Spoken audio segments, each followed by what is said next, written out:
दोस्तों स्वागत है आपका और हमारे यूट्यूब चैनल इन्वेस्टर आई पर राइट नाउ पे। तो जनरली मई महीने में बहुत सारे आईपीओ ओपन हुए हैं। इसमें से एक आईपीओ था प्रदीप फॉस्फेट लिमिटेड का। तो हम इस वीडियो में चर्चा करने वाले एक कंपनी के फंडामेंटल कैसे है। तो वीडियो शुरू करने से पहले हम आपको बताते हैं कि इस वीडियो को हमने फॉलोइंग पॉइंट्स में कवर किया है। इसमें से जो पहला पॉइंट है कंपनी की बेसिक इन्फॉर्मेशन कि कंपनी की मतलब कंपनी करती क्या है। हमारा सेकंड पॉइंट है कंपनी के फंडामेंटल एनालिसिस कैसे है। और जो हमारा फाइनल पॉइंट है conclusion on the basis of fundamental analysis आपको शेयर कितने टाइम तक होल्ड करना चाहिए या सेल करना चाहिए, इसके रिलेटेड वीडियो बनाया है। अगर आपको इस वीडियो के बारे में पूरी जानकारी चाहिए तो इस वीडियो तो लास्ट तक जरूर देख लेना। हमारा जो कंक्लूजन पॉइंट है उधर हमने ऐसा कंक्लूजन निकाला है कि आपको कितने टाइम तक शेयर होल्ड करना चाहिए। तो वीडियो को स्टार्ट करते हैं। हमारा जो पहला पॉइंट है कंपनी के बेसिक इन्फॉर्मेशन। तो देखो जनरली प्रदीप फॉस्फेट लिमिटेड एक इंडिया की सेकंड लार्जेस्ट मैन्युफैक्चरिंग कंपनी है, यूरिया मैन्युफैक्चरिंग कंपनी की। ये कंपनी जनरली नाइट्रोजन पोटेशियम, ये company nitrogen potassium manufacture company है। इसके अलावा कंपनी बहुत अच्छे प्रोडक्ट बनाती है। तो हम ये कह सकते हैं कि एक इंडिया की second largest urea manufacturing company है। इसके अलावा ये जो सेक्टर है एफएमसीजी सेक्टर है। एफएमसीजी का सेक्टर मतलब कि फुल मूवेबल कंज्यूमर गुड, मतलब ये सेक्टर कल भी चल रहा था, आज भी चल रहा है और आगे भी चल रहा था। इस सेक्टर में आपको पैसे सेव रहने के बहुत अच्छे से चांसेस होते हैं। तो हमारा जो दूसरा पॉइंट है कंपनी के फंडामेंटल बारे में बात करेंगे। कंपनी के फंडामेंटल बारे में हम बात करेंगे तो इनकम स्टेटमेंट में। तो इनकम स्टेटमेंट की बात करें तो इनकम स्टेटमेंट में मेन 3 चीज़ें देखनी होती है। पहला है रेवेन्यू। रेवेन्यू का मतलब होता है कि कंपनी के प्रोडक्ट कितने सेल हो रहे हैं। तो रेवेन्यू मतलब ये पहला पॉइंट देखेंगे रेवेन्यू। तो रेवेन्यू तो बहुत अच्छे से बढ़ रहा है। 2019 से लेकर 2021 तक कंपनी का रेवेन्यू बढ़ रहा है। अगर हम इसकी बात करेंगे रेवेन्यू तो बढ़ रहा है तो कंपनी के पास हाथ में कितना पैसा आ रहा है, इसलिए हम 2 पॉइंट देखेंगे। इसके बाद हम 2 पॉइंट जनरली देखते हैं। इसके बाद जो पहला पॉइंट है प्रॉफिट बिफोर टैक्स, इसको हम पीबीटी बोलते हैं।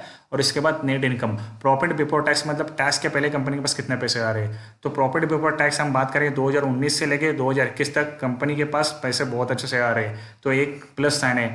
और जो फाइनल पॉइंट है कि नेट इनकम, कंपनी के हाथ में कितने पैसे आ रहे। तो कंपनी के हाथ में नेट इनकम हम बात किया जाए तो 2019 में कंपनी के पास 160 करोड़ पैसे आ रहे थे, वही 2021 में 223 करोड़ के आसपास पैसे आ रहे हैं। मतलब एक सेकंड इनकम स्टेटमेंट में बहुत अच्छा प्लस साइन मिला है। अगर हम बात करेंगे कंपनी के ऊपर कितना लोन है, 2019 में कंपनी के पास 100 करोड़ का लोन था। आज के डेट में कंपनी के पास जीरो है, मतलब डेप्ट फ्री कंपनी है। तो हमारे ये इनकम स्टेटमेंट में फंडामेंटल एनालिसिस बहुत अच्छे से स्ट्रॉन्ग है। ये जो डाटा है हमने टेप ट्रिगर से लिया है। इसके बाद जो हमारा सेकंड फंडामेंटल एनालिसिस है बैलेंस शीट। अगर हम बैलेंस शीट में बात किया जाए करंट एसेट की बात किया जाए तो कंपनी के एसेट है, एसेट घट रहे हैं। मतलब 2019 से लेकर कंपनी में थोड़ा एसेट की कमी हुई है।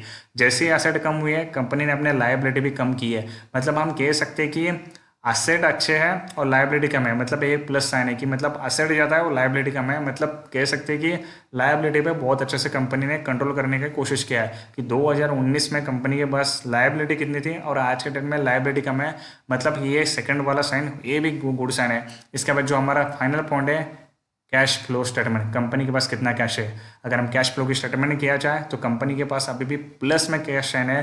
तो कंपनी के पास प्लस में कैश है, कंपनी डेप्ट फ्री है। तो कंपनी इजी वे ग्रो करने में एक कंपनी के फंडामेंटल बहुत अच्छे से स्ट्रॉन्ग है। तो हमारा फाइनल कंक्लूजन है on the basis of fundamental.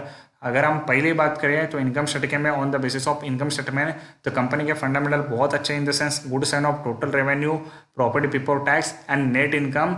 ये हमारा पहला साइन है कि पहला साइन तो हमारा गुड है। इसके बाद जो हमारा सेकंड पॉइंट है कि कंपनी के एसेट बहुत अच्छे है विद दैट लायबिलिटी। मतलब सेकंड वाला साइन भी गुड है इन the sense of asset versus liability. Asset ज़्यादा है लायबिलिटी कम है, ये भी गुड साइन है। और फाइनली कंपनी के पास पॉजिटिव कैश फ्लो है। तो हम कह सकते हैं कि ये कंपनी के फंडामेंटल बहुत अच्छे है। अगर आपको होल्ड करने की बात किया, आपको कितने टाइम तक होल्ड करना चाहे तो जनरली ये देखो इसका आईपीओ जल्दी ओपन होता है। जिसको बोलता है कि लिस्टिंग इन चाहता उन्होंने जल्दी से बाहर होना चाहिए कि खाली लिस्टिंग इस हिसाब से। अगर कोई बोलता है कि मेरे को प्रॉफिट चाहिए शॉर्ट टर्म के लिए 4 महीना सही रहेगा, लॉन्ग टर्म के लिए इसको 1 साल तक होल्ड करना चाहिए। लेकिन ये जो हम होल्ड करने का बोल रहे हैं ये वीडियो हमने एजुकेशनल पर्पस के हिसाब से बनाया है। आप अपने हिसाब से कितना टाइम होल्ड करना सकते हैं आप अपने हिसाब से कर सकते हैं। अगर आपको इस वीडियो के बारे में कौन सा भी क्वेश्चन है तो आप इजी वे डिस्क्रिप्शन सेक्शन में डाल सकते हो। हमारी टीम आपको जल्दी आपका क्वेश्चन का आंसर देने की कोशिश करेंगी। अगर आपको वीडियो अच्छा लगा तो प्लीज़ वीडियो को लाइक शेयर और सब्सक्राइब जरूर कर देना और साथ में बेल आइकॉन बटन प्रेस कर देना ताकि आपको जल्दी अपडेट मिल सके। अगर आप भी हमारे प्लेटफॉर्म से जुड़ना चाहते हो तो उसका हमने डिस्क्रिप्शन में लिंक दिया है, आप उधर जाके हमसे कनेक्ट हो सकते हो। So thank you so much for keep watching my video. Thank you so much.